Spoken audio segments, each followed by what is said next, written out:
آپ نے فرمایا تم جنت میں داخل ہونا چاہتے ہو، 4 کام کرو، افشو السلام، سلام کو عام کرو، کتنا مشکل کام ہے، وَأَطْعِمُ الطَّعَامَ، لوگوں کو کھانے کھلاؤ، وَاصِلُ الْأَرْحَامَ، مینڈ ٹائز آف کنشپ، لوگوں سے جوڑ کے رکھو، توڑو مت، وَصَلُّوا بِاللَّيْلِ وَالنَّاسُ نِيَامٌ، رات کو نماز پڑھو جب لوگ سو رہے ہوں، تم یہ 4 کام کرو، اللہ کیا کام کریں گے، تدخل الجنت بالسلام، تمہیں جنت میں سلامتی کے ساتھ داخل کر دیں گے۔ اللہ اکبر، اللہم اجعلنا منہم۔ 8واں پوائنٹ، صدقہ دینا۔ یہ مہینہ صدقہ دینے کا مہینہ ہے۔ اس اللہ کے وسلم ویسے کانا اجود الناس، لوگوں میں سب سے زیادہ مال خرچ کرنا تھے، لیکن رمضان کے مہینے میں تو تیز آندھی کی طرح آپ صدقہ دیا کرتے تھے اور لوگوں پہ پیسے بہایا کرتے تھے۔ ہم لوگ تو شادی کے لیے پیسے سیو کرتے ہیں نا، کہ بیٹے کی شادی کرنی ہے، بیٹی کی شادی کرنی ہے۔ سلف صالحین اور صحابہ رمضان کے مہینے کے لیے پچھلے 11 مہینوں میں پیسے سیو کیا کرتے تھے کہ ہم لوگوں کو کھانا کھلائیں گے اور صدقہ دیں گے، لوگوں پہ خرچ کریں گے، لوگوں کو نوازیں گے۔ واللہ میں حیران ہوتا ہوں پاکستان کے حالات دیکھ کے، سندھ کے حالات دیکھ لیں جس میں لوگوں کو کلومیٹرز دور چل کے ایک پانی کا مٹکا لے کے آنا پڑتا ہے۔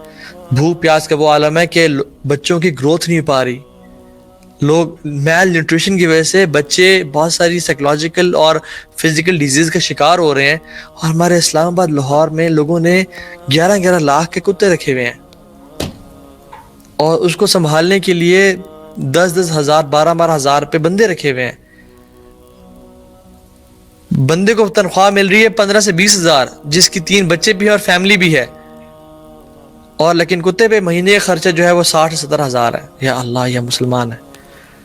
یہی شخص جب گاڑی پہ نکلتا ہے، اشارے پہ کھڑا ہوتا ہے، 2 بچیاں آتی ہیں اور ننگے پاؤں ہوتے ہیں اور کھٹکھٹاتی ہیں کہ کچھ ہے جو دے دو، اور وہ ان کو ایسے کہہ دیتا ہے چلو، یہ چلو کچھ دے بھی دیتا ہے، لیکن ان کو گھر بنا کے نہیں دیا اس نے۔ لیکن ایک کتے پہ ایک کوئی سائبیرین ہسکی ہے یا سیشن ہے یا کوئی بھی پٹ بل ہے، اس نے رکھا ہوا ہے، اور اس پہ 60-70 ہزار خرچہ کرتا ہے ہر مہینے کا۔ وہ مسلمان تو سوچتا ہے کہ مجھے تو دال ملتی ہے کھانے کو، اور اس کو گوشت ملتا ہے، اور اس کو ڈاگ فوڈ مل رہا ہے، پھر وہ امت محسوس کرے گا؟ پھر وہ ایک امت کا کانسیپٹ اس کے دل میں آئے گا؟ کیسی قوم ہے یہ ہم لوگ؟ لا یکادون یفقہون حدیثا، اتنے عرصے ہوگا کہتے ہوئے، اتنی قرآن کی آیات، اتنے رمضان گزرے، ابھی بھی ہمارا ایمان اتنا نہیں جاگا کہ ہم لوگوں کی خدمت سے مدد کریں۔ لوگوں کو رکھا ہوا ہے کتا پالنے کے لیے، اور بندے کو دے رہے ہیں 15,000 20,000 25,000، اور اس کے ایک پٹ بول یا ایک سائبیرین ہسکی پہ خرچہ آ رہا ہے ہمارا ₹1,00,000۔ ان للہ و انا، رونے کا مقام ہے کہ جب لوگ بھوک اور پیاس سے تڑپ رہے ہیں، ایسے لوگ بھی ہیں جن کو گھر کی ایک روٹی نہیں نصیب ہوتی، اور وہ بیچارے، ان کی عورتوں کو باہر نکلنا پڑتا کام کرنے کے لیے، اور مشکل حالات اتنے، یقین جانے لوگ ایسے بھی ہیں جو جیلوں میں بغیر کسی جرم کے، کسی ظلم اور زیادتی کی ان پہ کی گئی، اور وہ بند پڑے ہیں، ان کے پاس 30,000 نہیں ہے کہ وہ دے کے اپنی بیل کرا سکیں، وہ نکل سکیں، اور ہم لوگ، ہمارا مسلمانوں کا یہ حال ہے۔ سچ اے کنٹراسٹ۔ تو صدقہ دینے کا مہینہ ہے یہ مہینہ، لوگوں پہ خرچ کرنے کا مہینہ ہے۔ آپ نے فرمایا صلی اللہ علیہ وسلم، الصدقۃ برہان، صدقہ جو ہے نا وہ گواہی ہے، کس چیز کی؟ تمہارے ایمان کی۔ صدقہ وہی نکالے گا زیادہ جس کا زیادہ ایمان ہوگا۔ مطلب who would like to give cash، جو اس کی ہارڈ ارنڈ منی ہوتی ہے، کیوں دے گا وہ؟ صرف وہی دے گا جس کو یقین ہے کہ اس سے ڈبل ٹرپل کیا 700 ٹائمز یا انلمیٹڈ مجھے واپس ملے گا کل قیامت کے دن۔ جس کو کل قیامت کے دن پہ یقین ہے نا، وہی پیسے دے گا، وہی لوگوں پہ خرچ کرے گا، اور وہی پیسے بہائے گا لوگوں پہ، اس کے علاوہ کوئی شخص نہیں دے گا۔ صدقہ تو برہان، صدقہ گواہی ہے انسان کے ایمان کی۔ اور بلال بڑے کمزور تھے، بڑے ویک تھے، غریب صحابہ میں سے ہیں۔ اللہ نے فرمایا یا بلال انفق یا بلال ولا تخشى ذی العرش اقلالا، اے بلال تو خرچ کر، اور مت ڈر کہ عرش کا رب تجھ پہ خرچ کرنے سے رکے گا۔ ہم لوگ مت ڈریں کہ جو عرش کا مالک ہے رب العالمین، وہ ہم پہ خرچ کرنے سے رکے گا۔ اور کہتے ہیں وہ فی القصص عبر، ڈفرینٹ قصوں میں عبرت ہوتی ہے۔ ایک شخص تھا، اس کو وہ نکل رہا تھا، اپنے گھر جا رہا تھا، تو اسے کال ہے کہ ماں جی، بلکہ he was in his office, call ہے کہ ماں جی کی طبیعت بہت خراب ہوگی، وہ ایڈمٹ ہو گئی ہیں۔ اور وہاں سے آفس سے نکلا اور بھاگتا ہوا جا رہا تھا، تو راستے میں ہاسپٹل کے پاس اس کو ایک بلی نظر آئی جو کہ لنگڑی تھی اور اس کے لنگڑا پن کی وجہ سے وہ شکار نہیں کر پا رہی تھی اور وہ بالکل بھوکی ہو چکی تھی، یعنی کمزور اور پتلی ہو چکی تھی، اس کے ہڈیاں واضح ہو رہی تھی. اس نے ساتھ ہی شاپ سے دودھ لے کے اس کو دے دیا اور وہ ہاسپٹل پہنچا تو ماں حشاش بشاش، she was fresh and fine. لیکن ماں جی ابھی تو میں پریشان ہو کے آیا کہ آپ خدا نہ خواستہ کچھ ہو گیا، ابھی آپ ٹھیک لگ رہی ہیں. کہتی ہیں بیٹا ہے میں بہت ڈاؤن فیل کر رہی تھی، جو بھی ایشوز تھا اس کا.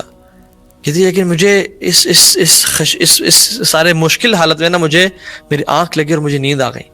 اور کہتے میں نے نیند میں دیکھا کہ ایک لنگڑی بلی میرے لیے دعا کر رہی ہے. کہتی when I woke up I was fit and fine, I was feeling much fresher.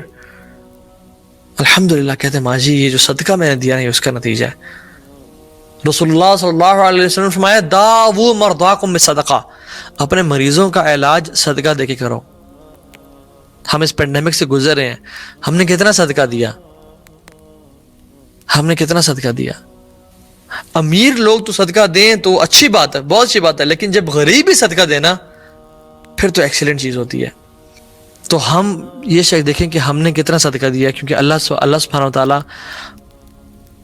وہ عمل قبول کرتے ہیں، وہ عمل ان کو بہت پسند ہے جو مشکل حالت میں کیا جائے، جو مشکل حالت میں کیا جائے. سو جو شخص چاہتا ہے کہ اس کے دل میں جو سختی ہے وہ ختم ہو جائے، وہ یتیم کو کھانا کھلائے اور مسکین، یعنی یتیم کو کے سر پہ ہاتھ رکھے اور مسکین کو کھانا کھلائے. مسکین کو کھانا کھلائے اور یتیم کے سر پہ ہاتھ رکھے جس کا باپ کوئی نہیں ہے. ایون ہاف اے ڈیٹ، چاہے آدھی کھجور ہی کیوں نہیں. فرمایا اتقوا النار ولو بشق تمرۃ او فبکلمۃ طیبہ، اپنے آپ کو آگ سے بچاؤ. جب رائٹ لیفٹ جہنم کی آگ ہوگی، تمہیں سامنے نامہ اعمال دکھ رہا ہوگا، اپنے گناہوں کے پلڑے ہوں گے، اور پھر اس ٹائم پہ تمہیں کیا کام آئے گا؟ اتقوا النار ولو بشق تمرۃ او فبکلمۃ طیبہ. تو اپنے آپ کو آگ سے بچانا دنیا کی زندگی میں کیسے؟ چاہے آدھی کھجور ہی دے گی کیوں نہیں، یا پھر اگر وہ تمہارے پاس وہ بھی نہیں ہے فبکلمۃ طیبہ، تو ایک اچھا بول لی کیوں نہیں، یعنی کسی کو خوش کر دو، کسی پہ اسمائل کر دو، اللہ کا ذکر اذکار کر لو. لوگوں کے دلوں میں سرور، تدخل السرور علی قلب مؤمن، بہترین نیکی ہے کہ تم لوگوں کے دلوں میں خوشی کو ڈال دو کسی بھی طرح سے. سو بہت ساری باتیں اس پہ کرنے والی ہیں، لیکن I would end on this and the last point is تقوی فی اللہ سبحانہ و تعالیٰ. the second last point تقوی. جو شخص رمضان میں تقوی اچیو کر لے گا، تقوی از گناہوں سے بچنا اور نیکیاں فرائض پہ عمل کرنا شروع کر دینا. Simple definition.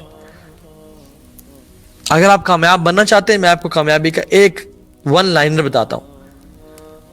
فرائض پہ عمل کریں اور گناہ سے بچ جائیں ہر قسم کے، بس آپ کامیاب انسان ہو جائیں. انشاءاللہ تعالیٰ اللہ تعالیٰ آپ کو جنتیوں میں لکھ دے گا. ہر گناہ سے بچ جائیں، چھوٹا ہے بڑا ہے، اور فرائض پہ عمل کریں. بے شک آپ ہر سال حج نہ کریں، بے شک آپ جو ہے نا بہت بڑے بڑے کام نہ کریں، لیکن یہ پھر لازمی کرنا پڑے گا. لیکن جو شخص گناہ سے نہیں بچ پا رہا، پھر وہ نیکیوں میں انکریز کرنا شروع کر دے کہ کہیں نیکیاں جو ہیں وہ کم نہ پڑ جائیں، گناہ زیادہ نہ ہو جائیں. اللہ تعالیٰ کہتے ہیں کہ تم تقوی اختیار کرو. وَمَن يَتَّقِ اللَّهَ مَخْرَجًا وَيَرْزُقْهُ مِنْ حَيْثُ لَا يَحْتَسِبُ. جو تقوی اختیار کرے گا ہم اس کے لیے راستے کھول دیں گے اور وہاں سے اس کو رزق اور روزی عطا کریں گے اس نے کبھی امیجن نہیں کیا ہوگا. اور رمضان کا مقصد ہے کیا؟ كُتِبَ عَلَيْكُمُ الصِّيَامُ كَمَا كُتِبَ عَلَى الَّذِينَ مِنْ قَبْلِكُمْ لَعَلَّكُمْ تَتَّقُونَ. ہم نے تم پہ روزے فرض کیے جس طرح پچھلے پہ لوگوں پہ فرض کیے تھے، تاکہ تم کیا بن جاؤ؟ متقی بن جاؤ. اور جو شخص متقی بن گیا اس کے لیے بھلائیاں ہی بھلائیاں ہیں. کیا بھلائیاں ہیں؟ اللہ اس کے لیے رزق کے دروازے کھول دیں گے، اللہ تعالیٰ اس کی مشکلوں کو آسان کر دیں گے. وَمَن يَتَّقِ اللَّهَ يَجْعَلْ لَهُ مَخْرَجًا وَيَرْزُقْهُ مِنْ حَيْثُ لَا يَحْتَسِبُ. اس کو وہاں سے روزی عطا کریں گے اس نے کبھی امیجن نہیں کیا ہوگا. وَمَن يَتَّقِ اللَّهَ يُكَفِّرْ عَنْهُ سَيِّئَاتِهِ وَيُعْظِمْ لَهُ أَجْرًا. اس سے گناہوں کو معاف کر دیں گے، ان کے درجات بلند کر دیں گے. وَمَن يَتَّقِ اللَّهَ يَجْعَلْ لَهُ مِنْ أَمْرِهِ يُسْرًا. جو تقوی اختیار کرے گا اللہ تعالیٰ اسے تمام کام آسان کر دیں گے. تم تقوی اختیار تو کرو، پھر دیکھو رب کے دروازے کس طرح کھلتے ہیں. اور تقوی اس گناہوں سے بچنا اور فرائض پہ عمل کرنا. And the last point is دعا.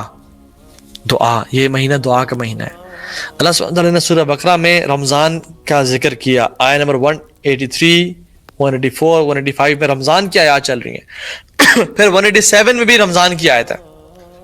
بیچ پہ اللہ تعالیٰ نے ایک دعا کو ڈال دی, ایک بات کو ڈال دیا, اور وہ کیا ہے کہ وَإِذَا سَأَلَكَ عِبَادِي عَنِّي فَإِنِّي قَرِيبٌ أُجِيبُ دَعْوَةَ الدَّاعِ إِذَا دَعَانِ فَلْيَسْتَجِيبُوا لِي وَلْيُؤْمِنُوا بِي لَعَلَّهُمْ يَرْشُدُونَ, کہ جب میرے بندے میرے بارے میں سوال کرتے ہیں تو میں قریب ہوں ان کے, میں ان کی بات کو سنتا ہوں, جواب دیتا ہوں, یعنی ان کی دعا قبول کرتا ہوں, تو انہیں بھی چاہیے کہ وہ میری بات مانیں.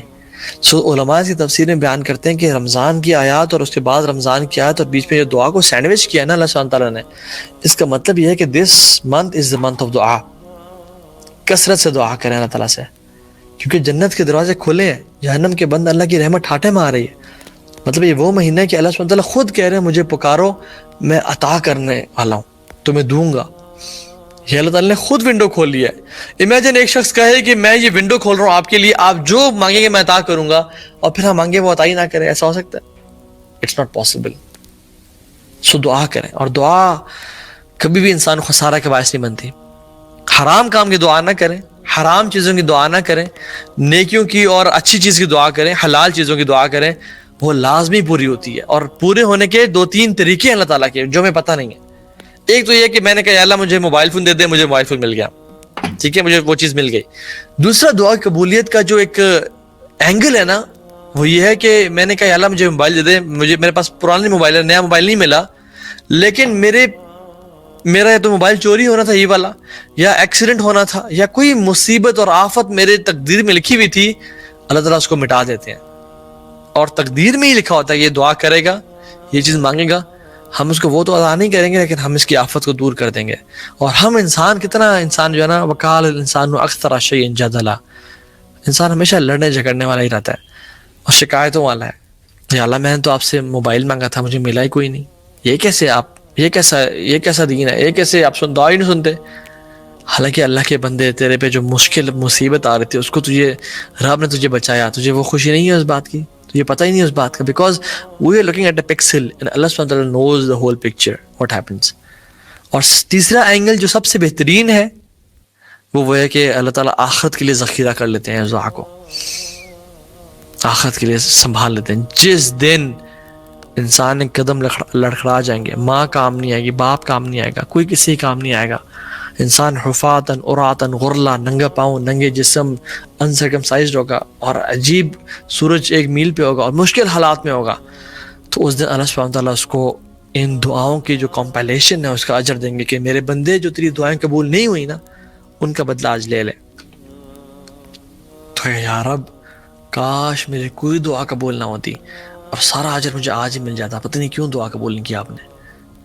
تو اللہ تعالیٰ بڑے حکیم ہے, اللہ تعالیٰ ان دعاؤں کو اس ٹائم کے لیے بچا کے رکھتے ہیں when it's the most hardest of and the most vulnerable time of our lives, جس میں ہمیں سب سے زیادہ ضرورت ہوگی.